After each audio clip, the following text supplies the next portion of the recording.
Cierto, a mí no me gustaría morir con sol, no. No.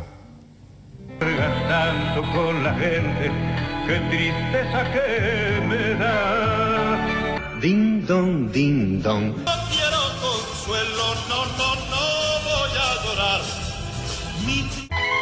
El sabor de tu boca, cada día que pase. La triste historia de Leonardo Fabio. Leonardo Fabio es un artista conocido en todo el mundo, principalmente por sus composiciones e interpretaciones singulares y con un estilo único. Me estoy volviendo loco por tu culpa, más que un loco. Sus canciones se siguen cantando en varios idiomas. Pero también fue un cineasta, director y productor muy apreciado. ¿Sabías que compuso e interpretó canciones para pagar sus películas? Y fueron mis manos las que escribieron la carta.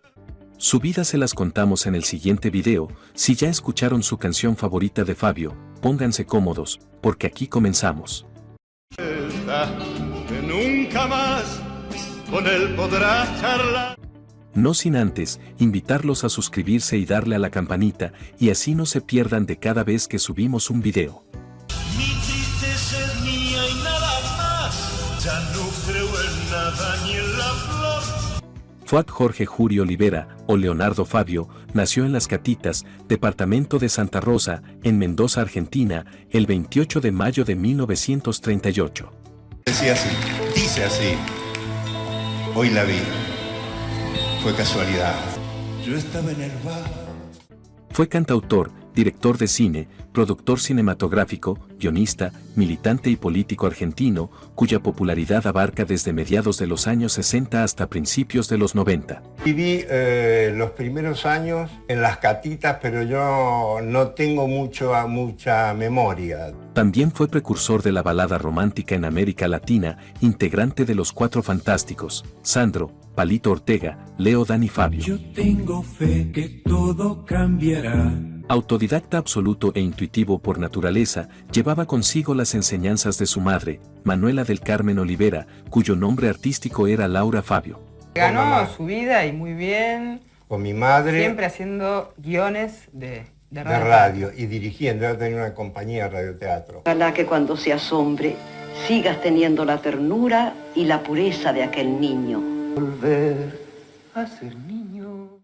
El pequeño pasó gran parte de su niñez en Luján de Cuyo. Vivió en un barrio pobre y complicado, donde soportó la ausencia de su padre, por lo que estuvo gran parte de su infancia internado. Cuando mi padre se dio cuenta de lo que había hecho, o sea, cuando me vio, huyó. Era la época en la que se vivía con 12 perros, porque con ellos me cobijaba del frío, ese que te cala los huesos.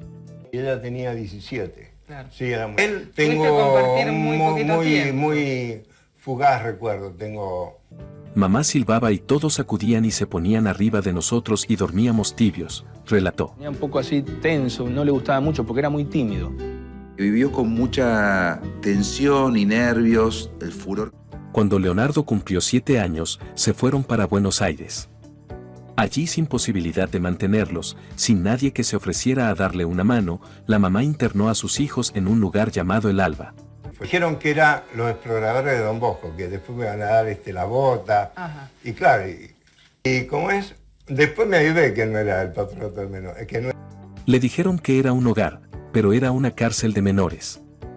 Era una pesadilla llena de cabezas rapadas, uniformes grises, el tenebroso señor Iriarte y los compañeros que apodaron a Leonardo Zorrino porque se orinaba en la cama, aunque tiempo después volvieron a Mendoza. Hablaba de su infancia como que había sido muy terrible y él siempre decía que su infancia había sido muy feliz. Y después con las cosas que él cuenta no fue una infancia en la que todo fue bueno. A Fabio le gustaba la libertad, robaba los caballos de la municipalidad y se iba a pasear por el río. Inclusive en una ocasión, sus travesuras se pararon de libres y fue huésped del reclusorio juvenil por el robo de una bicicleta. Estudió un tiempo como seminarista y más tarde intentó en la Marina. Era un instituto de menores. Yo le agradezco a Dios la niñez que me dio, porque me hizo beber todos los vinos, ¿no? O sea, Pero bueno, no fue una muy productiva etapa tampoco porque siempre fue de baja presión, entonces no quería correr, ni hacer gimnasia, se escondía durante los entrenamientos. Y por zar, el destino, tu debut como actor fue cuando estabas en Hogar El Alba. No era de extrañar que pronto lo dieran de baja, ya saben, por esconderse y porque solo había estudiado hasta el tercero de primaria. Llegó hasta hacer algún otro robo y tuvo algunas derivas en reformatorio. Siendo un adolescente. Avergonzado con su baja, volver a Mendoza no era opción muy favorable. Por lo que decidido se marchó con el mismo uniforme, que luego utilizó para pedir limosnas en la estación Retiro de ferrocarril. Luego, se instaló en una pensión en Paseo Colón, donde vivían sus amigos del parque japonés. Se podría decir que intentó aprender el oficio de tragasables, pero se asustó, probó con el de lanzallamas y no pudo. El pobre no encontraba su lugar, ni oficio que se le diera bien. El director de la radio le contó su preocupación y el director le dijo, ¿por qué no le damos una oportunidad de que actúe? Su madre, Laura Fabio, reconocida y famosa actriz y escritora y productora de radioteatros, solía conseguirle pequeños papeles escasamente remunerados en Mendoza, etapa en la que además comenzó a preparar sus primeros libretos. Y en ese momento fue donde se puso Leonardo Fabio, usando el seudónimo materno, y Laura le sugirió Leonardo, por Da Vinci. Un nombre bastante ingenioso y fácil de recordar. Escribir un libro de poemas que se llama Mantel de Hule, de la casa familiar, del comedor diario, ¿no? De las reuniones con la madre ante un padre ausente, ¿no? Fue a través de su tía materna, la actriz Elcira Olivera Garcés, que el pequeño hizo su primera aparición en cine, como parte del coro de niños de una escuela, en una escena de la película denominada Cuando en el cielo pasen lista, en 1945. Tú. Mirando por acá. Estaba buscándolo a mi hermano. Después me acuerdo que un tipo... Tía Elcira no se quedó quieta, ya que ni lenta ni perezosa, le consiguió a Fabio su primer papel en el filme El Ángel de España, que narraba la vida del bailarín y cantante español Pedrito Rico.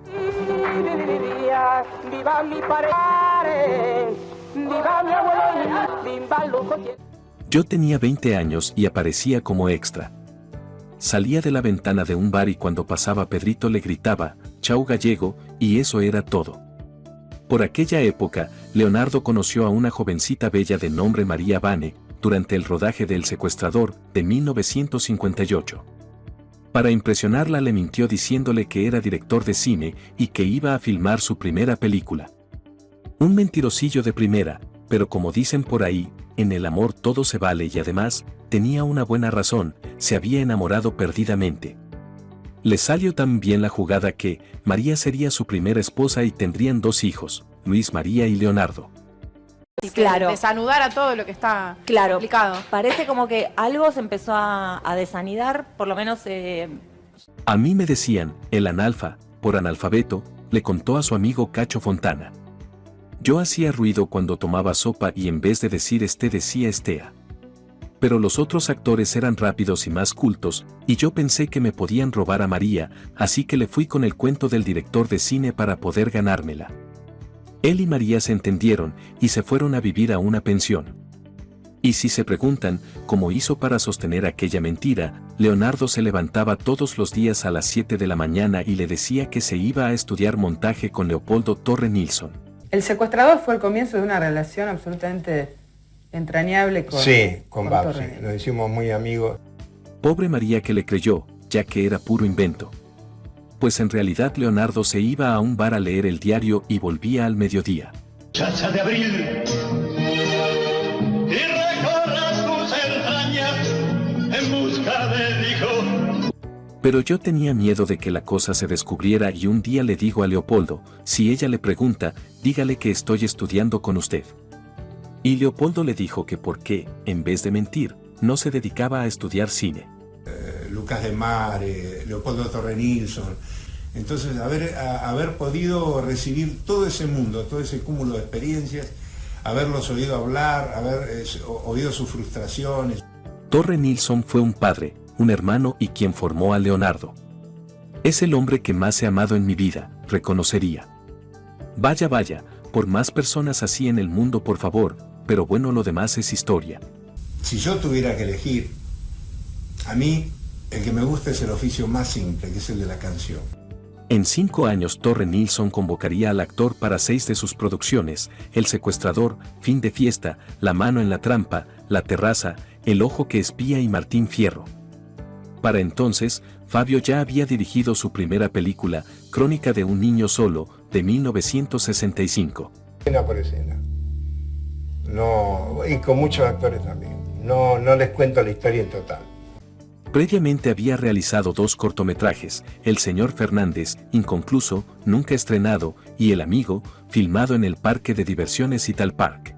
Conexión con el ámbito artístico, ¿no? El que se da cuenta de que hay algo en Fabio es Torre Nilsson. Y Torre Nilsson le da un papel muy importante en la película El secuestrador. 5 para vos, 5 para ustedes y 10 para la sociedad. En 1967 realizó la cinta de nombre kilométrico llamada Este es el romance del Aniceto y la Francisca, de Cómo quedó trunco, comenzó la tristeza y unas pocas cosas más, con Federico Lupi, Elsa Daniel y María Bane. Este largometraje es mencionado, a menudo, como la mejor película argentina de todos los tiempos. En Buenos Aires comenzó su carrera de actor, participando en filmes como El secuestrador y Fin de fiesta, entre otras. Su dote de director nació con el cortometraje El amigo, de 1960. No solo por la belleza de María Banner, sino porque para él era una vía de acceso a lo intelectual, ¿no? A pensar que María Banner viene de una familia de actores muy, muy prestigiosos. Fabio logró varios premios nacionales e internacionales. Reconocido como director de culto, fue parte de la segunda gama de directores que renovó el cine argentino. Entre los cabecillas de este nuevo cine en los años 60 estaba su buen amigo Torre Nilsson y Fernando Ayala. En 1965 estrenó su ópera prima, Crónica de un niño solo, producida por Luis de Stefano, aunque quien le aprobó el guión fue Torre Nilsson, quien no se animó a producirla.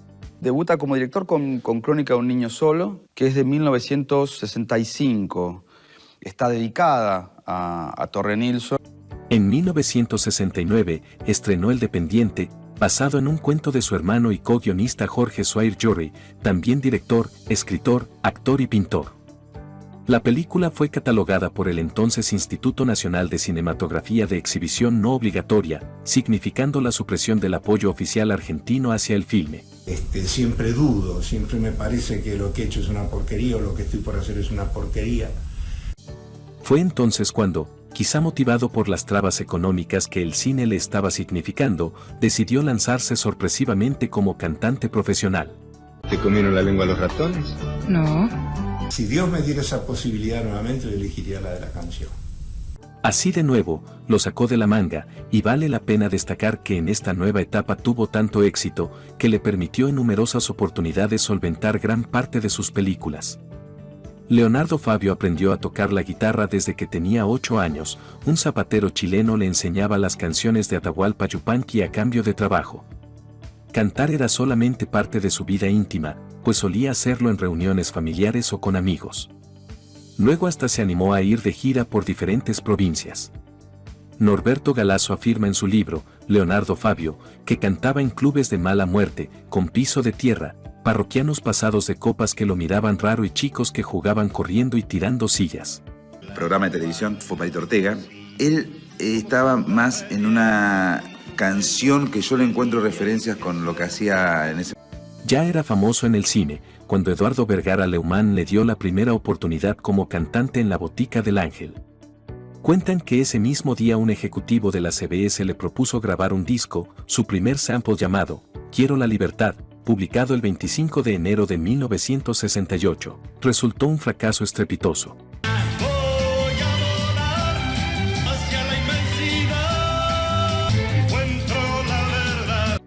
Y a pesar que eso tiraría a cualquiera, lejos de amedrentarse, Fabio redobló la apuesta y grabó Fuiste mía un verano y o quizás simplemente le regale una rosa.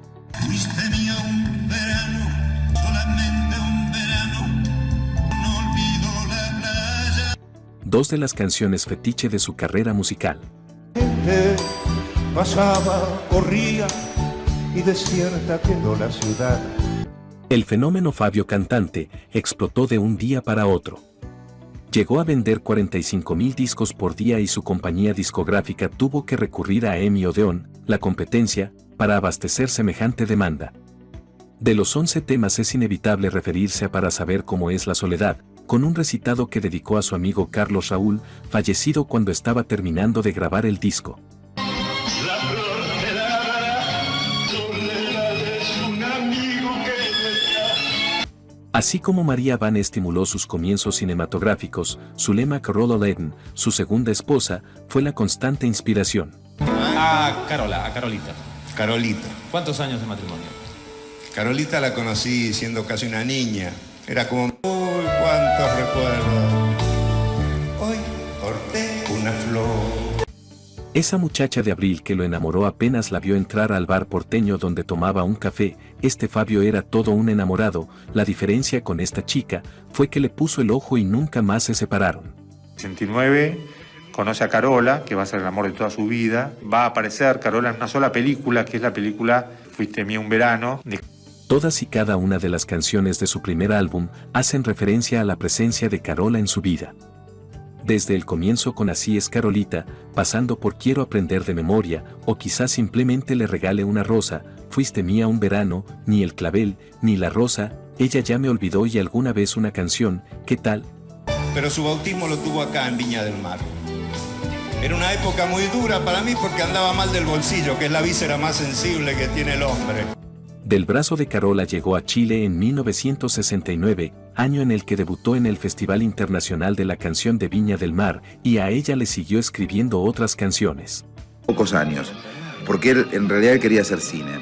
Y así fuimos caminando por la calle Santa Fe. Dindón, Son las cosas del amor, fue incluida en una escena de la película Fuiste mía un verano, una de las dos que protagonizó como cantante. Esta fue dirigida por Eduardo Calcagno y se estrenó el 3 de julio del 69. Fabio hacía de Fabio y lo acompañaban en el elenco Susana Jiménez, Héctor Pellegrini, Emilio Dizzi, Nora Cullen, Beto Gianola, Walter Santa Ana y Carola, claro. Simplemente una rosa, su segunda película musical fue dirigida por Emilio Vieira, se estrenó el 2 de septiembre del 71 y estuvo protagonizada por Fabio junto a Erika Wagner, Ricardo Bauleo y Silvina Rada. Principal en Ezeiza del retorno en esa jornada trágica. Y vaya, ¿quién diría las luchas que tuvo para llegar hasta donde lo hizo? Nadie se preguntaría aquello, pues con tan solo estas dos producciones Fabio pasó a ser ídolo de multitudes. Existen muchos mitos alrededor del artista. Uno de ellos es si llegó o no al canto, urgido por la necesidad de dinero para producir su película El Dependiente, ante la falta de apoyo económico del Instituto Nacional del Cine.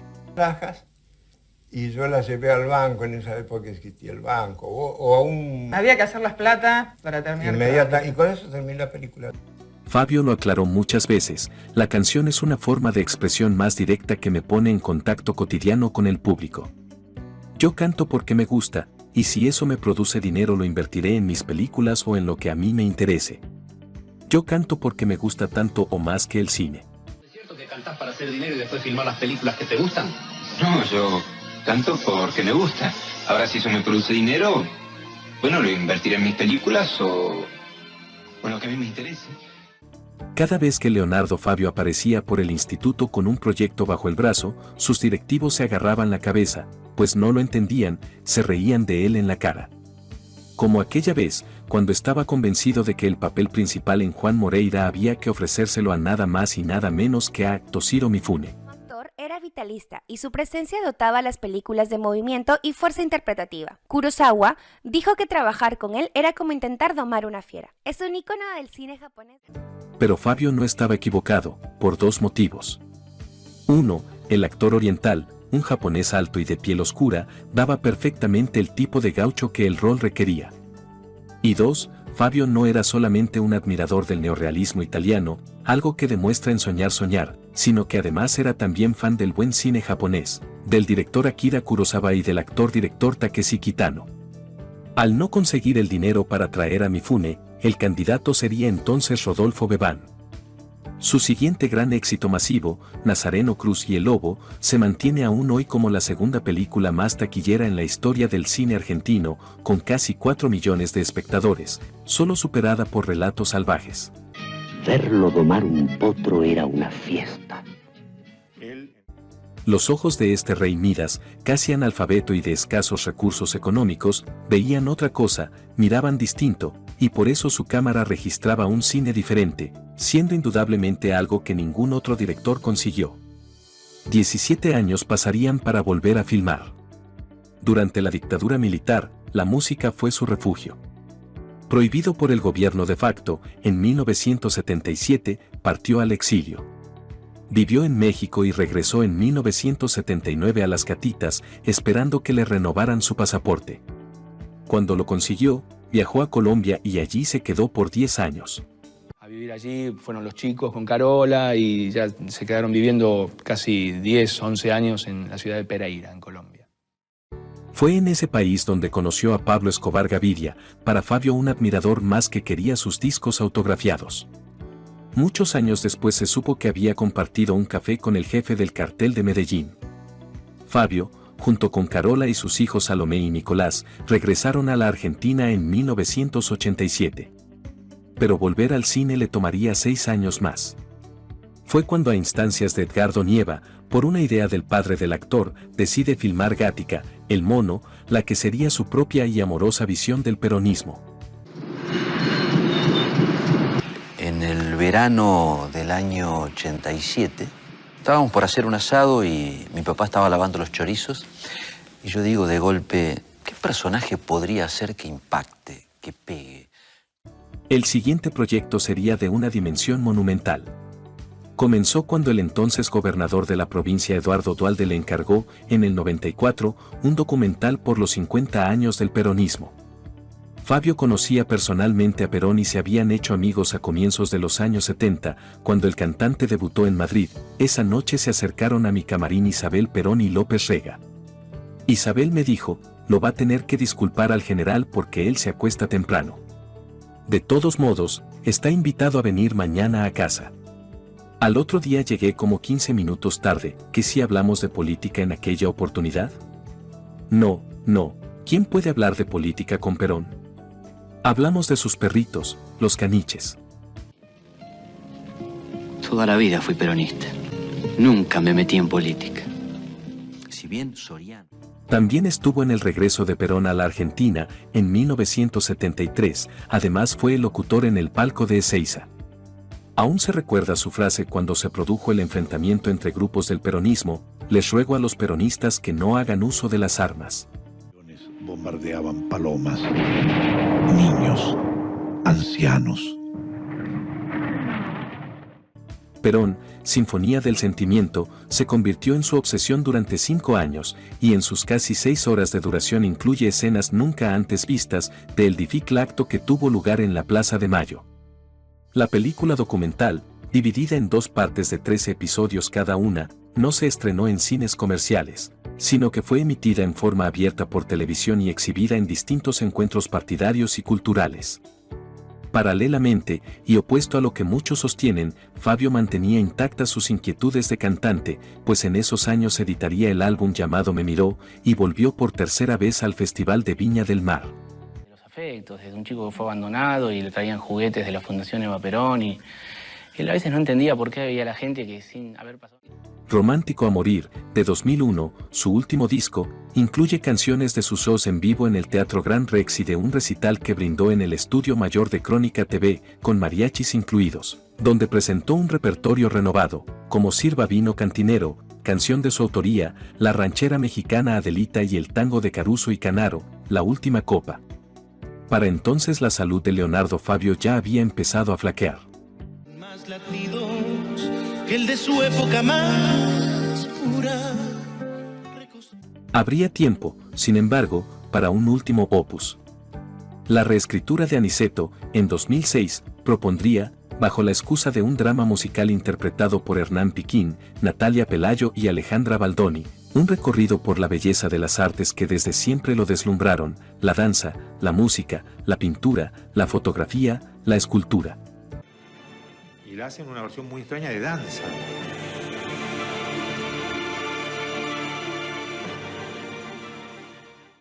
Leonardo Fabio grabó 16 discos, en los cuales no solo habló del amor, sino que profundizó su mirada social y costumbrista en canciones como Chiquillada o Pantalón Cortito, del uruguayo José Carvajal, que incluyó en su álbum Hola Che, de 1973.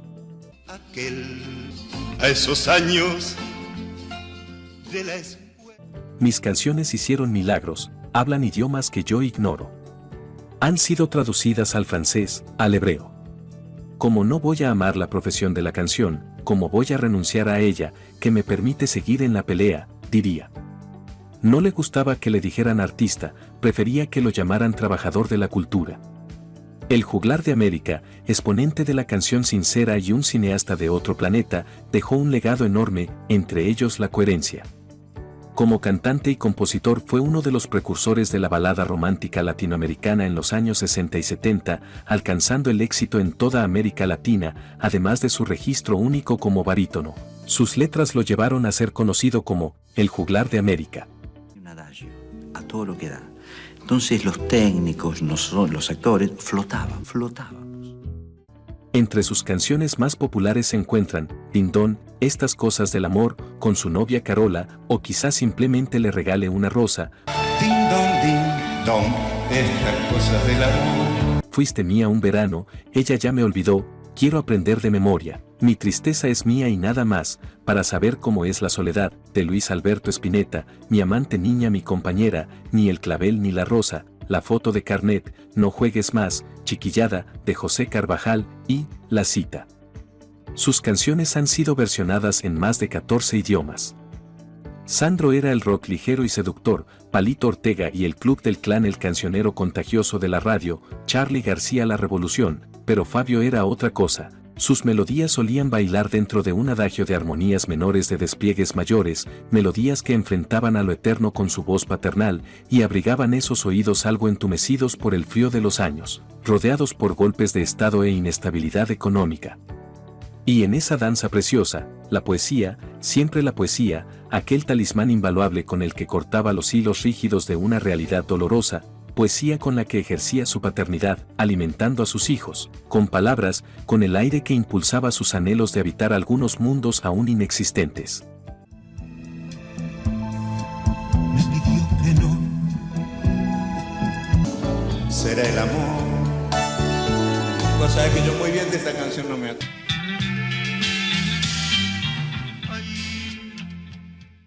Es por eso que Fabio es más que un referente artístico, más que una influencia plural que atropella amablemente nuestros días con una luz de estímulos hermosos. Leonardo Fabio es el padre poeta, que dedica su vida entera a construir una herencia divina que nos ayude a amar lo que nos rodea. Y es en esa encomienda sagrada que ha emprendido, donde vemos cómo su espíritu ha trascendido los órdenes del tiempo y del espacio. ¿Qué le gustaría ser? Un hombre feliz. Leonardo, ¿cómo definiría el amor? Bueno, el amor se parece mucho a Dios. Aunque durante sus últimos años se había hecho correr el rumor de que padecía cáncer, se confirmó que tuvo que someterse a varios tratamientos por sufrir hepatitis C crónica. Luego de estar varias semanas internado, murió de neumonía a los 74 años en una clínica de Buenos Aires, el 5 de noviembre de 2012. Sus restos fueron sepultados en el Panteón de la Sociedad Argentina de Autores y Compositores del Cementerio de la Chacarita. El velorio y el entierro fueron multitudinarios.